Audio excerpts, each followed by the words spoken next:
తెలుగునాట సావిత్రి గారికి సరైన జోడీ అంటే ఎన్టీఆర్ గారని కొందరు, కాదు ఏఎన్ఆర్ గారని మరికొందరు అభిప్రాయపడతారు. నిజానికి ఆమె నట జీవితంలో జెమినీ గణేశన్ గారు ఏఎన్ఆర్ గారి కంటే ఎన్టీఆర్ గారితోనే అనుబంధం ఎక్కువగా ఉందని చెప్పవచ్చు. వారిద్దరూ కలిసి సాంఘిక, జానపద, పౌరాణికాల్లో పలు విలక్షణమైన పాత్రల్లో నటించి మెప్పించారు. అనేక చిత్రాల్లో ప్రేయసి ప్రియులుగా నటించారు. అలాగే అన్నా చెల్లెలుగా మెప్పించారు. వదిన మరిదిగా కూడా అలరించారు. అంతెందుకు చంద్రహారం సినిమాలో ఎన్టీఆర్ గారు హీరో కాగా సావిత్రి గారు వ్యాంపుగా నటించారు. ఇక విచిత్ర కుటుంబంలో అయితే ఎన్టీఆర్ గారు లాయర్, అంతగా చదువుకొని ఆయన భార్యగా సావిత్రి గారు అలరించారు. నిండు దంపతులు సినిమాలో ఎన్టీఆర్ గారికి చదువు రాదు, సావిత్రి గారు అందులో లాయర్గా నటించారు. ఇలా ఇన్ని విధాలుగా అలరించిన జంట మరొకటి కానరాదు. అంతేకాదు ఎన్టీఆర్ గారితో సావిత్రి గారు పౌరాణిక, జానపద, సాంఘికంలో నటించి విజయం సాధించారు. ఆ ఫిట్ మరెవరి చెంతన ఆమెకు సాధ్యం కాలేదు. ఎన్టీఆర్ గారు సావిత్రి గారి అనుబంధం విషయానికొస్తే సావిత్రి గారు తొలిసారి తెరపై కనిపించే చిత్రం 1950లో వచ్చిన సంసారం సినిమా. అందులో సావిత్రి గారికి ఏకంగా ఏఎన్ఆర్ గారి సరసన నాయిక నటించే ఛాన్స్ దక్కింది. కానీ ఆమె కెమెరా ముందు తగని సిగ్గు ప్రదర్శించడంతో ఆ అవకాశం చేజారింది. అందులోనే ఓ పాటలో హీరోయిన్ ఫ్రెండ్స్లో ఒకరిగా కొన్ని క్షణాల పాటు తెరపై కనిపించింది. ఈ చిత్రంలో ప్రధాన నాయకుడు ఎన్టీఆర్ గారు. ఇక ఎన్టీఆర్ గారిని జానపద కథానాయకునిగా నిలిపిన పాతాళ భైరవి సినిమాలో ఓ బిట్ సాంగ్లో సావిత్రి గారు నర్తించారు. ఆ సినిమా విజయ సంస్థ నిలిపింది. ఈ సినిమా తర్వాత ఎన్టీఆర్ గారితో విజయ సంస్థ నిర్మించిన సాంఘిక చిత్రం పెళ్లి చేసి చూడు సినిమాలో ఎన్టీ రామారావు గారికి జోడీగా నటించారు సావిత్రి గారు. అందులో కొన్ని సన్నివేశాల్లో సావిత్రి గారు కనబరిచిన అభినయం అందరినీ ఆకట్టుకుంది. ఇక సావిత్రి గారి కెరీర్లో తొలిసారి ప్రధాన నాయికగా నటించే చిత్రం పల్లెటూరు. ఇందులో ఎన్టీఆర్ గారు ఆమెకు జోడీగా నటించారు. ఈ సినిమా మంచి విజయం సాధించింది. ఆపై ప్రియురాలు, శాంతి వంటి సినిమాలో నటించిన సావిత్రి గారికి దేవదాసులోని పార్వతి పాత్ర మంచి పేరు సంపాదించి పెట్టింది. అసలు దేవదాసులో ఆమెకు పార్వతి పాత్ర దక్కడానికి పెళ్లి చేసి చూడు సినిమాలో ఆమె పోషించిన పాత్రనే కారణమని అందరికీ తెలుసు. కమలాకర కామేశ్వరరావు గారిని దర్శకునిగా పరిచయం చేస్తూ విజయ సంస్థ నిర్మించిన చంద్రహారం సినిమాలో ఎన్టీఆర్ గారు కథానాయకులు. అందులో హీరోపై మనసు పడి అతన్ని తన సొంతం చేసుకోవాలని నాయకుకు పలు కష్టాలు కల్పించే చంచలగా నటించారు సావిత్రి గారు. ఆమె కెరీర్లో తొలిసారి యాంటీ రోల్ ధరించిన చిత్రం ఇది. ఎన్టీఆర్ గారు, ఏఎన్ఆర్ గారు హీరోలుగా రూపొందిన పరివర్తన సినిమాలోనూ ఆమె ఎన్టీఆర్ గారి సరసన నటించారు. ఎన్టీఆర్ గారు నెగిటివ్ షేడ్స్తో కనిపించిన తొలి సినిమా కూడా పరివర్తన కావడం విశేషం. ఇక 1955లో విడుదలైన మిస్సమ్మ సినిమాలో ఎన్టీఆర్ గారికి నాయికగా నటించి స్టార్డమ్ను సొంతం చేసుకున్నారు. అలా ఎన్టీఆర్ గారి చిత్రాలతోనే సావిత్రి గారు ఒక్కో మెట్టు ఎక్కుతూ చివరకు అగ్రకథానాయిక స్థాయికి చేరుకున్నారు.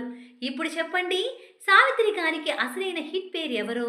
1960లో వచ్చిన శ్రీ వెంకటేశ్వర మహత్యం థియేటర్లను దేవాలయాలుగా మార్చిందని ఈనాటికి ఆనాటి అభిమానులు చెబుతూనే ఉంటారు.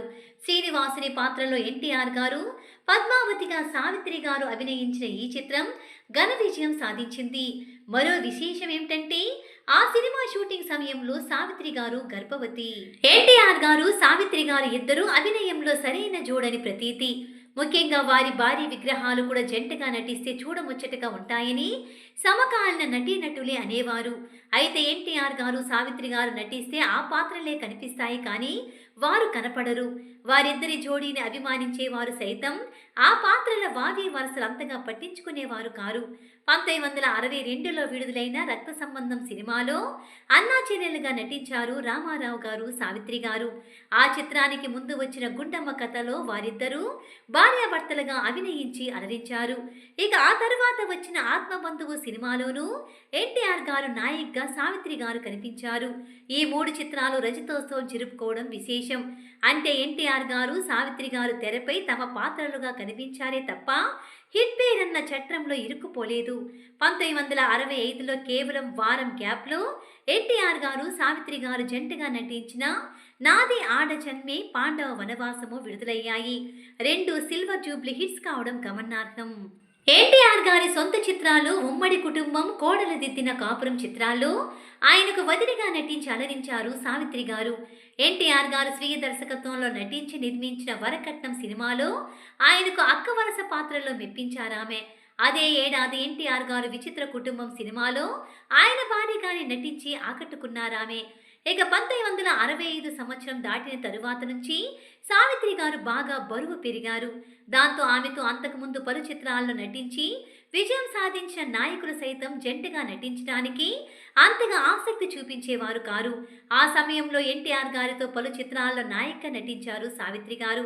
ఇక సావిత్రి గారు దర్శకురాలిగా రూపొందిన చిత్రాల్లో మొదటిది 'చిన్నారి పాప'లో అంతగా అలరించలేకపోయింది.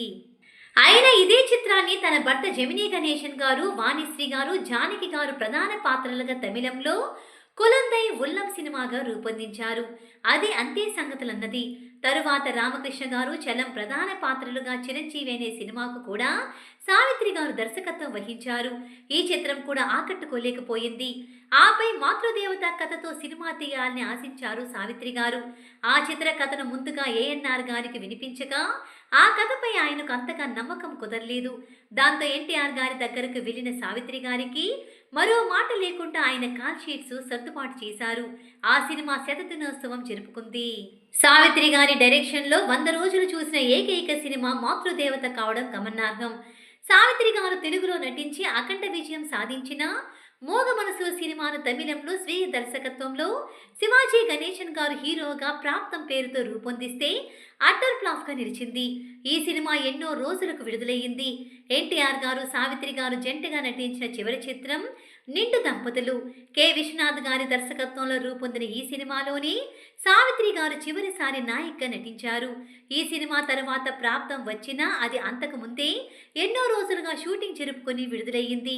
ఎన్టీఆర్ గారి 'దేశోద్ధారకులు', 'తీర్పు' చిత్రాల్లో క్యారెక్టర్ రోల్స్లో నటించారు సావిత్రి గారు. ఆ తర్వాత నుంచి గుణచిత్ర పాత్రలతోనే సాగారామే. అలా సావిత్రి గారి నట జీవితంలో అనేక కీలక మలుపులన్నీ ఎన్టీఆర్ గారి సినిమాలతోనే ముడిపడి ఉంది. ముఖ్యంగా ఆమె మెయిన్ హీరోయిన్గా నటించిన తొలి, చివరి చిత్రాలు ఎన్టీఆర్ గారితోనే కావడం మరింత విశేషం.